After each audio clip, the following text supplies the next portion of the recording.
गजाननाया करिया वाहन आसनस्थवावे, शुद्धोदक हे पाद्य अर्ध्यान आचमना घ्यावे.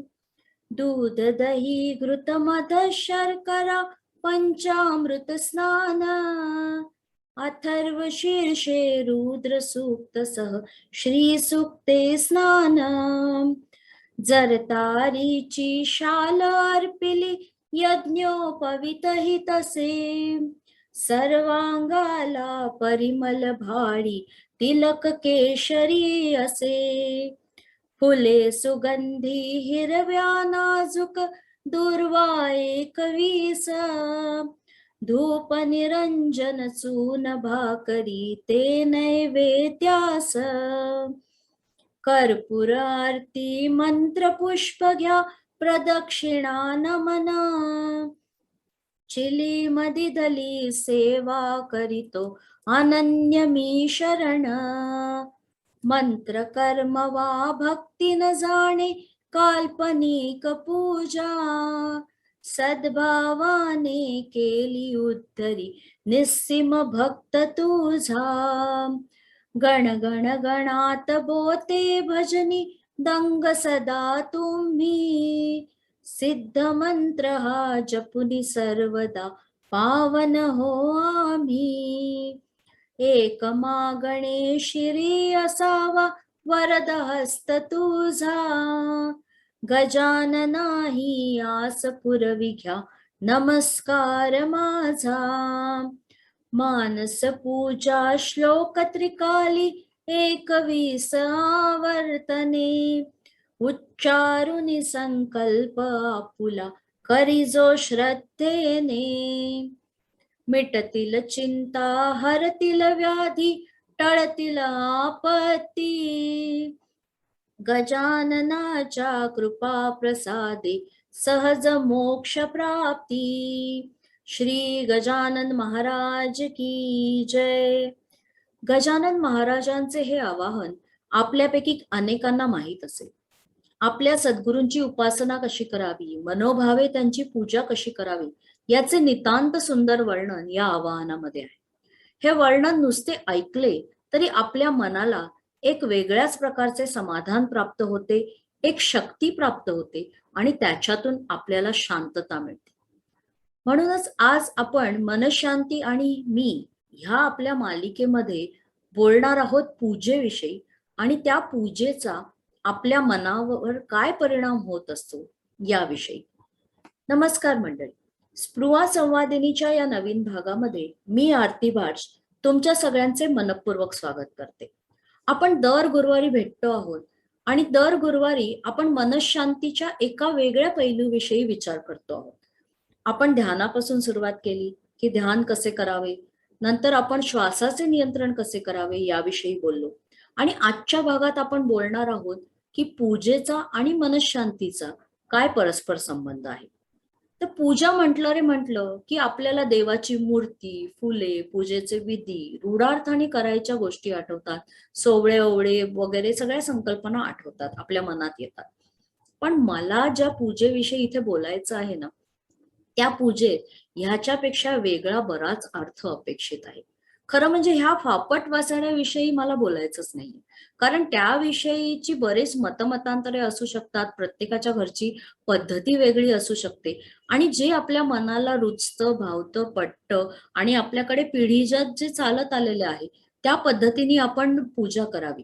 त्याच्यात चांगलं वाईट ह्या धार्मिक संकल्पनेविषयी आपल्याला काही बोलायचंच नाहीये. आपल्याला ज्या पूजेविषयी बोलायचं आहे ती पूजा केल्यानंतर माझ्या मनावर त्याचा काय परिणाम होतोय याविषयी.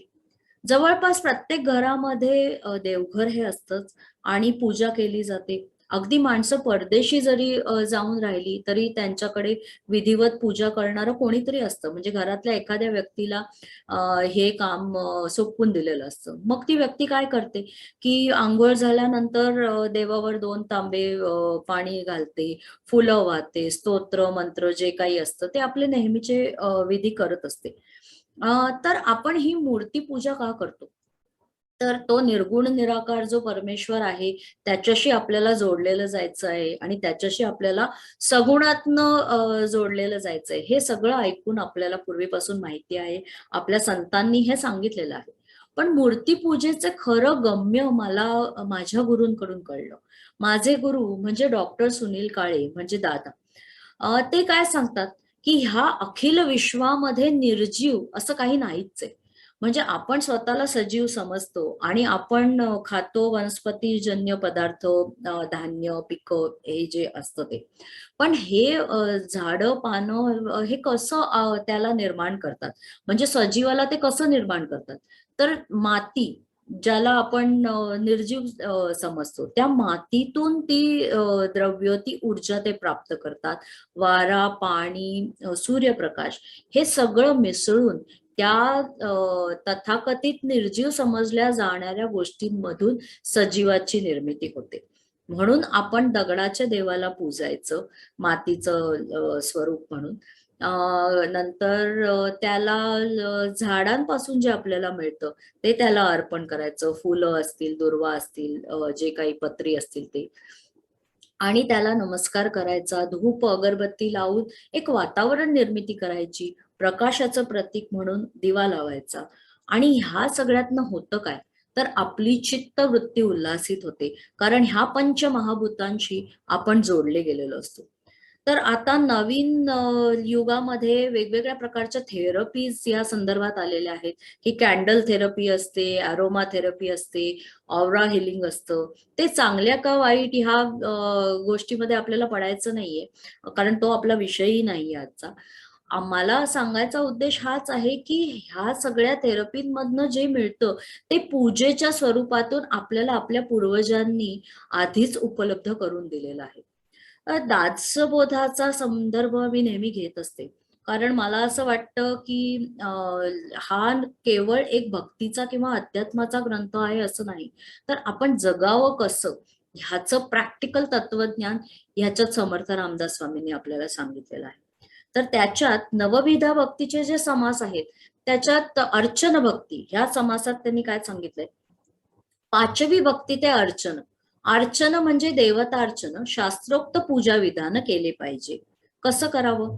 नाना आसने उपकरणे, वस्त्रे अलंकार भूषणे, मानस पूजा मूर्ती ध्याने या नाव पाचवी भक्ती. देव ब्राह्मण अगदी पूजन, साधू संत अतिथी पूजन, यती महानुभाव गायत्री पूजन या नाव पाचवी भक्ती. धातू पाषाण मृत्तिका पूजन, चित्र लेप सत्पात्र पूजन, आपले गृहींचे देवतार्चन या नावे पाचवी भक्ती. तर हे सगळे विधी करून आपल्याला नक्की काय मिळतं, तर ह्या विधीमधून एक प्रकारची वातावरण निर्मिती होत असते. आणि आपण भगवंताची पूजा का करतो, कारण आपल्याला माहिती आहे की हे माझं जे शरीर आहे त्याला काही मर्यादा आहेत, माझ्या शक्तीला काही मर्यादा आहेत, लिमिटेशन्स आहेत. तर ते मला जे जे माझ्या आयुष्यात हवं आहे ते देणारा म्हणजे तो माझा देव आहे, आणि त्याची उपासना मी करतो किंवा करते.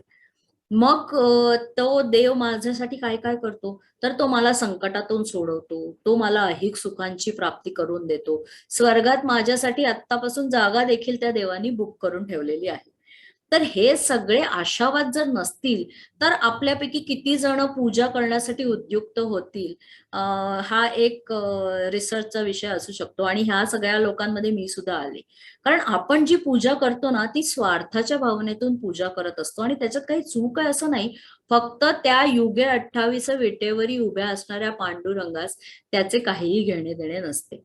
पण आपण आपला हा जो भाव निर्माण करतो, कारण म्हटलं गेलंय की भाव तेथे देव. आपण जो भाव निर्माण करतो, हे जे कनेक्शन आपण एस्टॅब्लिश करतो, त्याच्यामुळे आपल्याला शक्ती प्राप्त होत असते, आणि त्या प्राप्त झालेल्या शक्तीमुळे आपल्याला मनशांती प्राप्त होत असते. आणि खरं म्हणजे काय आहे की पूजा केली ना की थोडा वेळ त्या पूजेला निहाळत आपण उभं राहावं. म्हणजे मी रोज पूजा केल्यानंतर त्या देवाकडे थोडा वेळ बघत असते की किती सुंदर दिसतंय, किती सुंदर फुलं आहेत, किती छान सुवास येतोय, धूप दीप अक्षता, नैवेद्य हे सगळं त्याचा अनुभूती आपण घ्यायची असते. कारण आपले जे 5 सेन्सेस आहेत, आपली जी 5 कर्मेंद्रिय आहेत आणि 5 ज्ञानेंद्रिय आहेत, ती सगळी एकत्र करून आपण त्या तिथे पूजेच्या स्थानी एकत्रित केली, तर आपल्याला त्याच्यातून एक अपूर्व अशी शांती, समाधान, शक्ती प्राप्त होत असते. पण फक्त विधिवत पूजा हीच पूजा असते का? तर तसं नाहीये. समर्थांनी आपल्याला पुढे काय सांगितलंय त्याच्याकडे लक्ष देऊया. अलंकार आणि अलंकार पात्रे, द्रव्य आणि द्रव्य पात्रे, अन्नोदक आणि अन्नोदक पात्रे नाना प्रकारची. म्हणजे ही असायला पाहिजे. जिथे आपण पूजा करतो किंवा जे आपलं देवस्थान आहे, मंदिरं आहेत तिथे. आणि हे जे निर्माण झालेलं अन्न आहे हे गरिबांमध्ये वाटायचं आहे. ज्यांना खायला मिळत नाही त्यांना वाटायचं आहे. वने उपवने पुष्पवाटिका, तापस्यांच्या पर्णकुटिका, ऐसी पूजा जगन्नायका येथा सांग समर्पावी. म्हणजे झाडं लावायची आहेत, वृक्षांचं संवर्धन करायचं आहे, निसर्गाचं संवर्धन करायचं आहे, पशुपक्ष्यांची काळजी घ्यायची आहे. शुक शारिका मयोरे, बदके चक्रवाके चकोरे, कोकिळा चितळे सामरे, देवळाई समर्पावी. सुगंध मृगे आणि मार्जरे, गाय म्हैसी वृषभ वानरे, नाना पदार्थ आणि लेकुरे देवळाई समर्पावी. म्हणजे ह्या सगळ्या पशुपक्ष्यांचं संवर्धन करावं, त्याच्यासाठी आपण झटावं आणि मुलांवर त्याचे संस्कार करावेत. ही खऱ्या अर्थाने पूजा आहे, जी मानवतेची पूजा आहे, निसर्गाची पूजा आहे, वृक्षांची, पशुपक्ष्यांची पूजा आहे.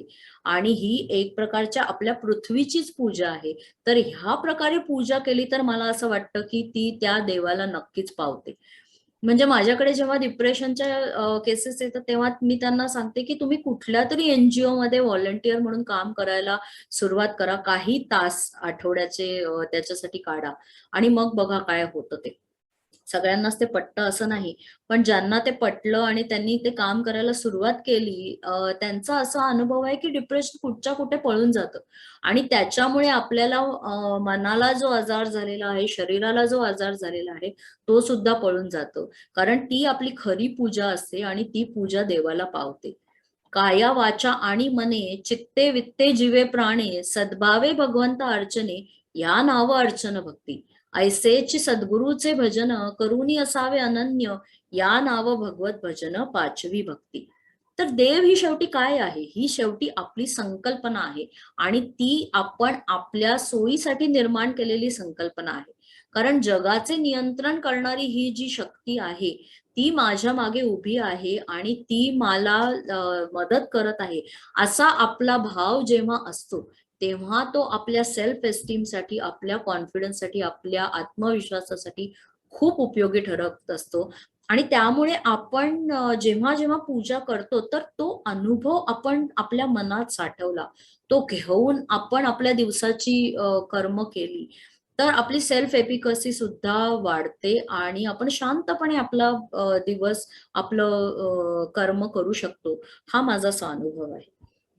शेवटी काय आहे, सगळ्या कल्पनाच आहेत. कल्पनेच्या देवा कल्पनेची पूजा, तेथे कोणी दुजा आढळेना. आढळेना देव, आढळेना भक्त, कल्पने रहित काय आहे?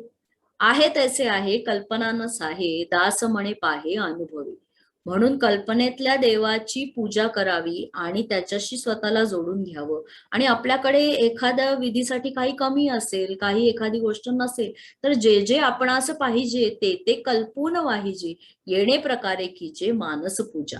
म्हणजे खरी पूजा केली तरी मानस पूजा करणं हे आवश्यक आहे, कारण मनातून त्या भगवंताशी जोडलं जाणं हे आवश्यक आहे. मने भगवंतास पूजावे, कल्पून सर्वही समर्पावे, मानस पूजेचे जाणावे लक्षण आहेचे. कारण हे सगळं पूजा करून आपण शेवटी स्वतःच्या मनाची शुद्धी करायची असते, की जेणेकरून आपले जे षड्रिपू आहेत ते कुठेतरी राग, लोभ, मत्सर हे कुठेतरी आपल्यापासून निघून जावे. कारण तुकाराम महाराजांनी काय सांगितलंय, कोण्याही जीवाचा न घडो मत्सर, वर्म सर्वेश्वर पूजनाचे. तर अशी पूजा आपल्याला करायची आहे. आणि ही पूजा करत करत आपल्याला कुठल्या अवस्थेपर्यंत पोहोचायचं आहे, तर आपल्या संतांनी हे आपल्याला सांगितलंय, मीची देवो मीची भक्त, मीची देवो मीची भक्त, पूजा उपचार मी समस्त, हीची उपासना भक्ती, धर्म अर्थ सर्व पुरती, मीची गंध मीची अक्षता, मीची आहे मीची पुरता, मीची गंध मीची अक्षता, मीची आहे मीची पुरता, मीची धूप मीची दीप, मी माझे देव स्वरूप, मीची माझी करी पूजा एका जनार्दनी बोले वाचा. म्हणजे असं काया वाचा मनाने सगळं एकत्र होऊन शेवटी आपल्याला त्या स्थितीपर्यंत पोचायचं आहे जिथे भक्त आणि भगवंत यांच्यात अंतरच उरत नाही. कारण शेवटी काय आहे, जो विभक्त नाही तो भक्त. तर अशा प्रकारे पूजा करून असा तो अनुभव घेऊन आपल्याला आपली मनशांती प्राप्त करून आपलं जीवनक्रम कुठेतरी आचरायचं आहे.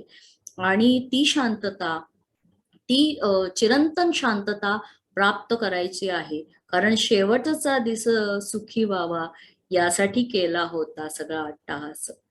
आजचा भाग तुम्हाला कसा वाटला हे नक्की कळवा. आणि पुढच्या गुरुवारी घटस्थापना आहे आणि देवीची उपासना, नवरात्रातील देवीची उपासना म्हणजे शक्तीची उपासना आहे.